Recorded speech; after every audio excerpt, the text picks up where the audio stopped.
When you're thinking about buying stock photography to use for book cover design, you want to make sure no matter what image you use for your book cover that you have the rights to use it. And there's a lot of different kinds of limitations depending on where you buy your images.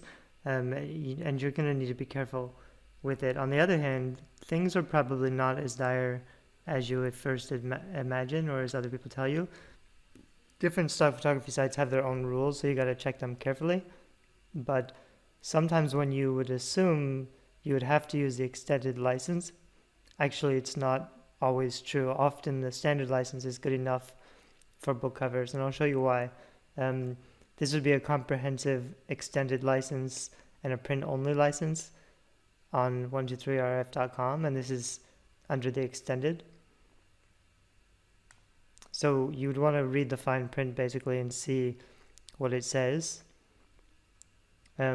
But the thing about photos and book covers, almost always the photo can't be used or resold as a product. So if you're selling a poster, the poster or like a coffee mug or the t-shirt, the value of that product is the image. It's the photo itself. So you're reselling that photo, that's what's making the profit, and that's usually not covered with standard license. However, there are usually some things you can do if you modify the image enough that it constitutes a new work. Some people say until it's not recognizable, but usually it's just if you modify it enough that it's something new, you've added something to it, then that's usually okay. But also, when you're selling a book, the content that you're selling is really the book itself. It's the manuscript. It's the words inside. The book cover is just the packaging at the outside. You're not really selling the book cover. It's just like they're not buying the book cover as the product. The product is the book. The book cover is just advertising.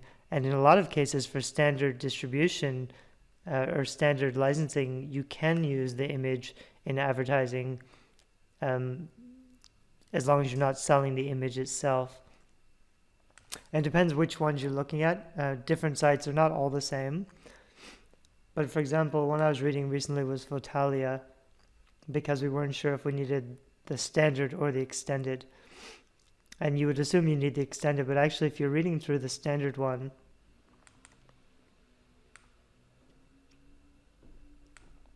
let's see if I can find where the information is.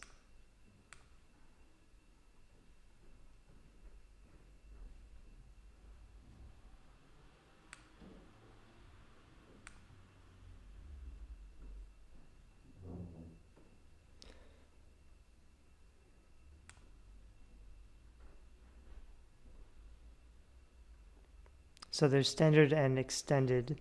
These are the differences. And down here for printed documents, you can print up to 500,000 under the standard license. And for print on demand services, it says not allowed, but they're actually talking about selling posters. Like if you're printing on demand the photo itself and not print on demand books, which is a little bit different. And it wasn't very clear, so actually there was one photo we were looking at that was more expensive, and I contacted the photographer, which you can always do, and they agreed with me that the standard license was fine to use that photo, and it was an expensive photo. It was like $200 for the standard license and $1,000 for the extended license. So I wanted to ask the photographer if it was okay to use the standard license for a book cover up to 500,000 copies, and they said yes. They were actually pretty excited to hear from me because they don't usually get to see where their photos end up or how it's being used. So they were very easy to work with. A lot of times if you're dealing with a professional photographer, if they're selling through a site like this and you have questions, you can contact the photographer directly to ask questions. And also if you find a photo on their website, photographers are usually pretty expensive, and it's standard to charge $2,000 to $10,000 to use their photo for your book cover. And if you buy from something like, if you buy a royalty-free image from a more expensive site,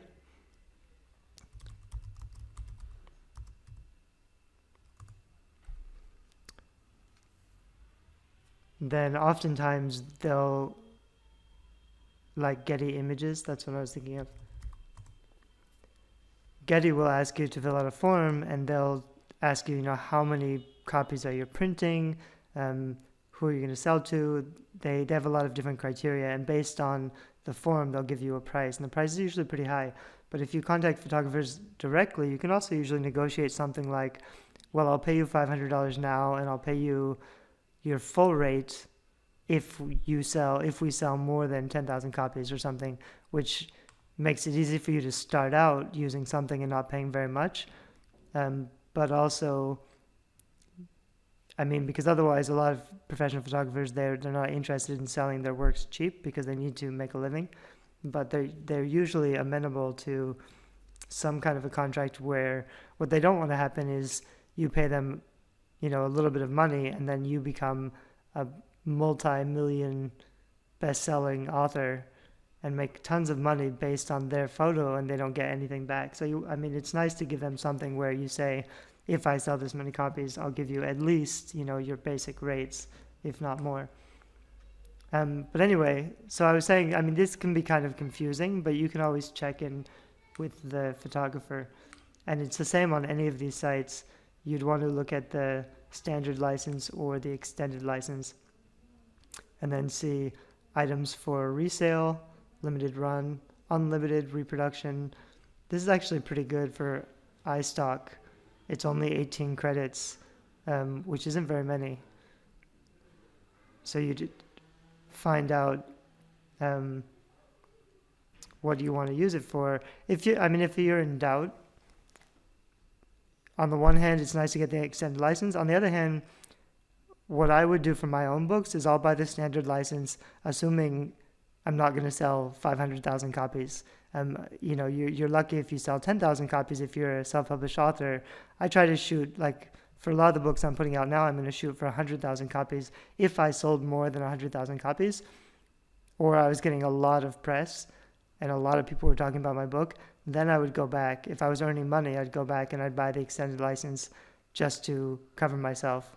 But in most cases, on most of these sites, standard license is actually okay for ebooks, with the considerations that you've modified the picture enough, and you're not just using the photo. If you've modified it into some kind of a new art, and that you are selling the book and not the photo itself, people aren't buying the photo. When they buy your book, they can't just use the photo to print a poster. You're not sending them the high resolution picture of the, that they can use for something else, because you've already put your book title on it and your author name, so they can't really use it for anything else. So in most cases, the standard license actually is good enough for book covers, although a lot of people will disagree with me and say that you need to be very careful. But when you read, you should always read the fine print on these sites, and some of the fine print is open to interpretation. But in all the cases where I've contacted photographers or the sites themselves to ask questions, they've agreed with me that for most self-publishing projects under 500,000 copies or so, you'll be fine with standard. It's always better to be safe. You want to check and make sure. On the other hand, if the difference is between $5 and $50, and you're going to use it for your book cover, it's not. I wouldn't suggest always going with the cheaper option, because if it's $50 for peace of mind and you have that license, it may be worth it. But if some of the photos the difference is, a $500 difference, that's a pretty big difference if your book isn't going to earn that much money. Hopefully it will, but a lot of indie books don't earn $500. So it's worth being aware. And you can't just go, the other way to find images is just to Google girl with balloon on beach. I don't know if anything will come up, but probably something will if you're looking for something specific. So then you find all these pictures. You can't just take one of these and use it for your book cover, but a lot of these will be stock photo sites. So if you find the one you want to use, depending on where it is, this one's from Pinterest, then I'd have to find where the original comes from. and then I'd have to try to get permission from the photographer. It might be on DeviantArt. If it's on DeviantArt, you have to get permission from the artist. A lot of the really cool ones, they may not be for sale. They're like the really nice artistic stuff is not usually stock photography, but some of them are. I mean, you can find some pretty good stuff on stock photo. So using Google search is a good way to find a lot of photos quickly to browse through, but you can't just use whatever you find. You have to find the original source and then make sure you have permission. If it's a stock photo site and you're buying it, you're probably safe, but if you're just finding it on the internet somewhere, you can't just use whatever you find. And that's also true for artwork, for paintings. There's a statute of limitations. So if it's an older painting, I think they're changing some copyright laws right now, but usually if it's, a 70-year-old, 100-year-old painting, or, a classical Renaissance painting or something, you'll probably be fine using it. They don't have rights on stuff like that. But finding a high-resolution copy of paintings is harder. There are some sites where they just have high-resolution pictures of famous paintings that you can pay to download. Anyway, I'm going to stop talking about the rights for stock photography. It's something to be aware of. You should check and do your research. On the other hand, I think some people worry about it a little too much, making sure that they have the right images. In most cases, for most book cover designs on most stock photography sites, you'll be okay with standard, but and I'm not just okay like nobody will catch you, but okay as in you're legally allowed to use standard license for book cover designs up to 500,000 copies, depending on the site. So I'm not like saying you should be cheap and break the rules. I think standard license is actually good enough for most book cover designs. If in doubt, buy the extended or contact the photographer to be sure. You don't want to take any risks with publishing, but I also think you don't have to pay more than you have to pay. You don't have to go out of your way to pay more than you need to when you're doing book cover design.